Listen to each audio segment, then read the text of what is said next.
Hi, welcome back to Faithful Families Thriving Communities. My name is Grace Holmes, and I will be leading today's lesson. A picture is worth 1,000 words.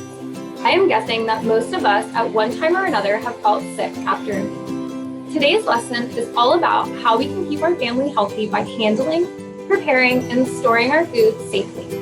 By following a few simple rules, we can fix it safe and eat safe. There are 4 simple rules to help us fix it safe. These 4 rules are clean, separate, cook, and chill.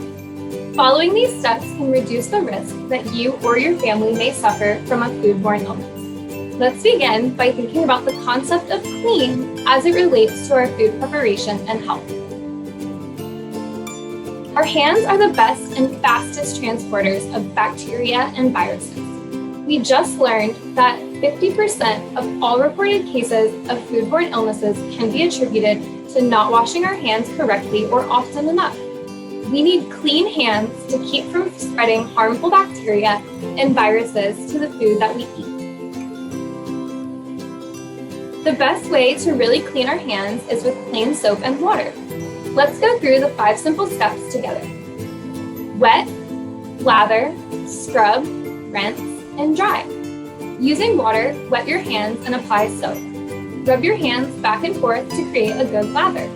Focus on both sides of your hands, the lower wrist, between your fingers, and your nail area.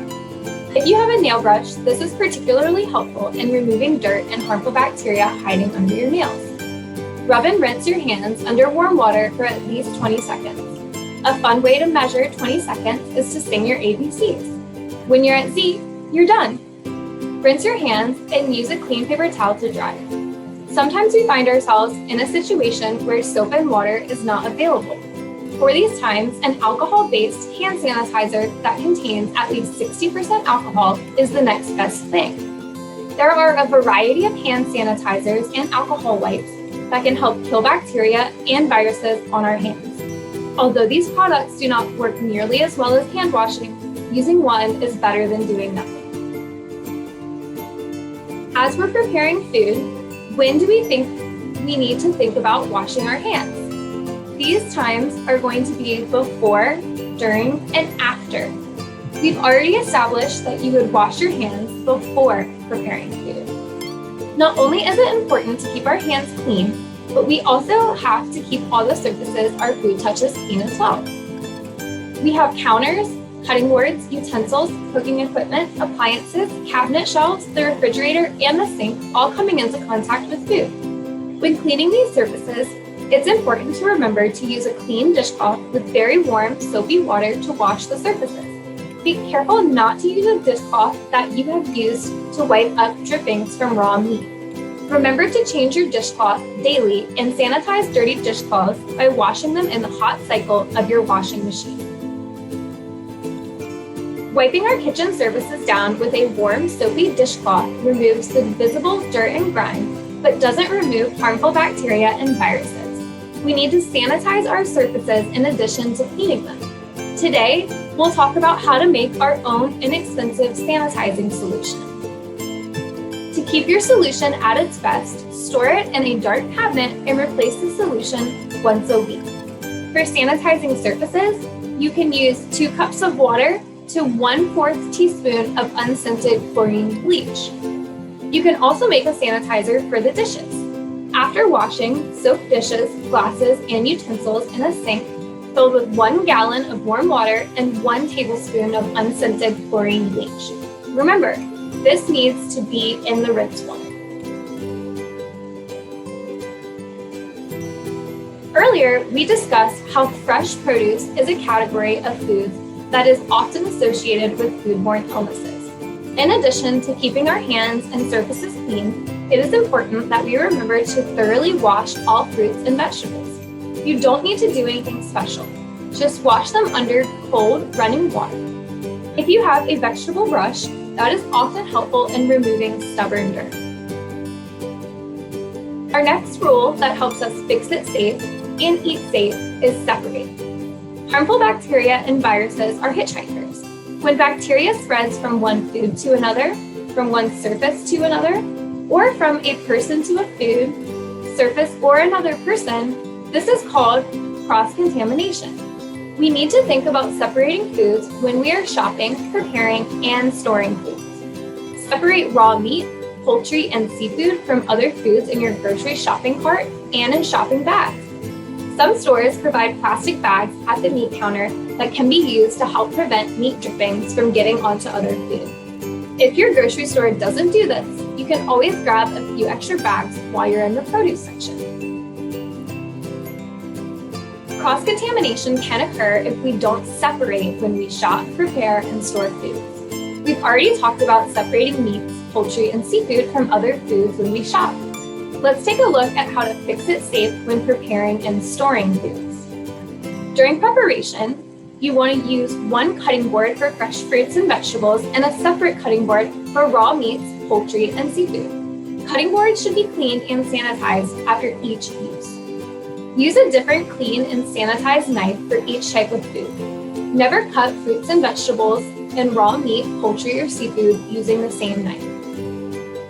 Use one plate for raw meat, poultry, or seafood during preparation and a clean separate plate once it's cooked. During storage, place raw meat, poultry, or seafood in a sealed container, plastic bags, or inside a pan at the bottom of the refrigerator to keep juices from dripping onto other foods. Sauce that has been used to marinate meat, poultry, or seafood should either be discarded or boiled before using. Thawing meat, poultry, or seafood in the refrigerator is recommended to slow bacteria growth. Once thawed, the meat, poultry, or seafood should be cooked within 1 to 2 days. If a fast thaw method is used, such as thawing in cold water, be sure to place meat in a leak-proof bag and change water every 30 minutes. Meats, poultry, and seafood can also be thawed in the microwave. With either of the fast thaw methods, it is important to cook the meat right away. Now let's review.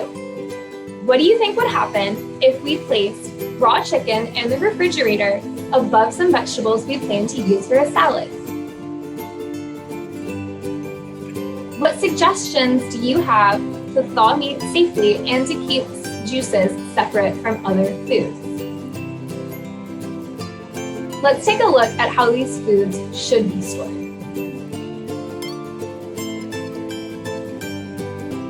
When you store your food in this manner, sometimes drippings from your raw meat can get onto your vegetables. That can cause foodborne illnesses to spread. Let's look at how this could be better. Good. If you keep foods in separate containers and wrap any raw meat in plastic wrap, a plastic bag, or something to keep the juice in, you're going to be able to store your foods more safely. We know that bacteria and viruses can quickly spread from our hands, our food preparation surfaces, and from one food to another. Our next rule to help us fix it safe and eat safe is cook. The ground beef used in the mini meatloaf recipe that you will find in the recipe demonstration video below is an example of a food that may easily cause foodborne illness if not handled and cooked properly.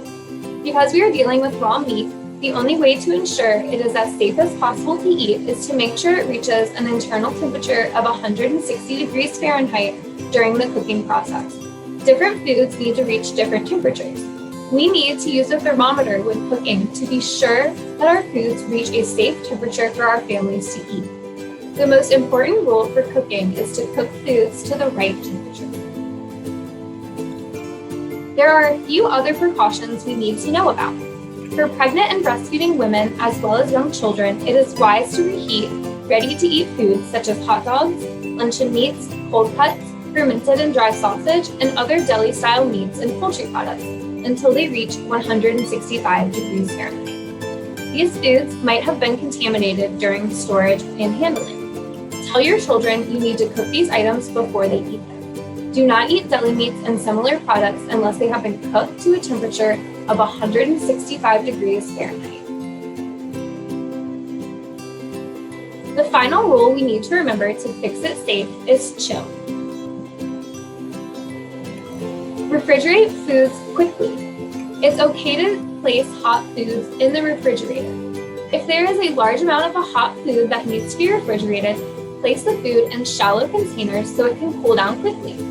Cold temperatures keep the most harmful bacteria from growing and multiplying. Bacteria grow most rapidly when food is in the danger zone between 40 degrees and 140 degrees Fahrenheit. Food left out on the counter or left on the table or stovetop after a meal or in the car is in the temperature danger zone. Leaving foods out contributes to the growth of harmful bacteria in foods and can make your family sick. Keep your refrigerator set between 34 degrees and 40 degrees Fahrenheit and set your freezer to 0 degrees Fahrenheit. This keeps foods below the temperature danger zone and slows the growth of bacteria. In addition to not leaving foods out, it is a good idea to periodically check and clean your refrigerator.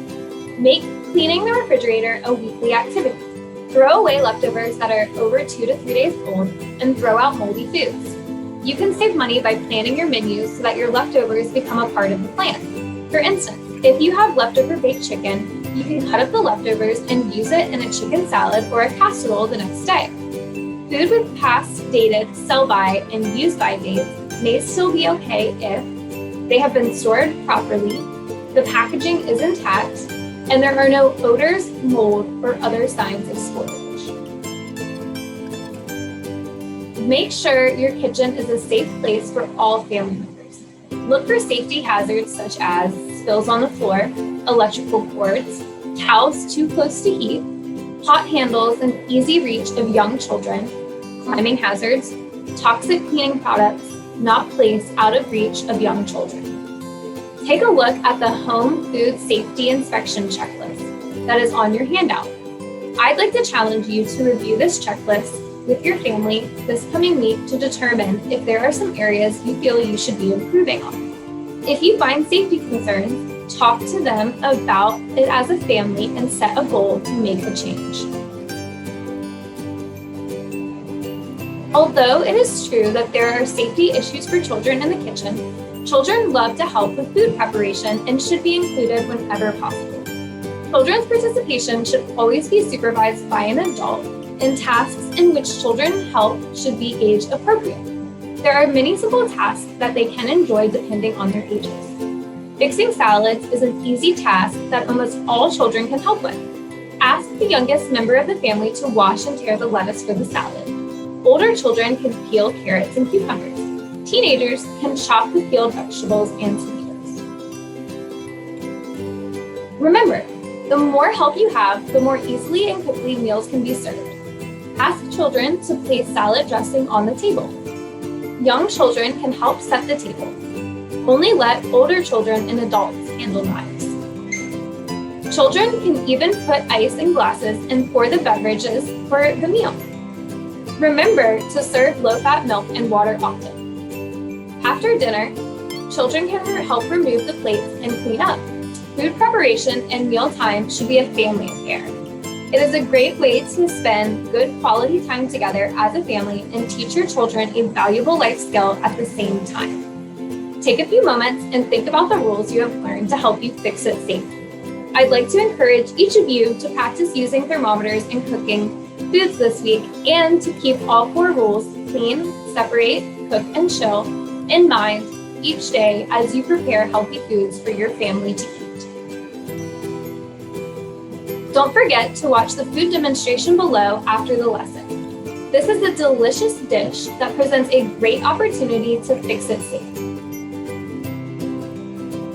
What is one change that you will make with your family to prepare and store food safely? We will continue to talk about these changes throughout our Faithful Families lessons. Our goal is to help all of the members in your faith community to eat smart. Thank you for joining us today for this lesson on fixing it safe. See you next time.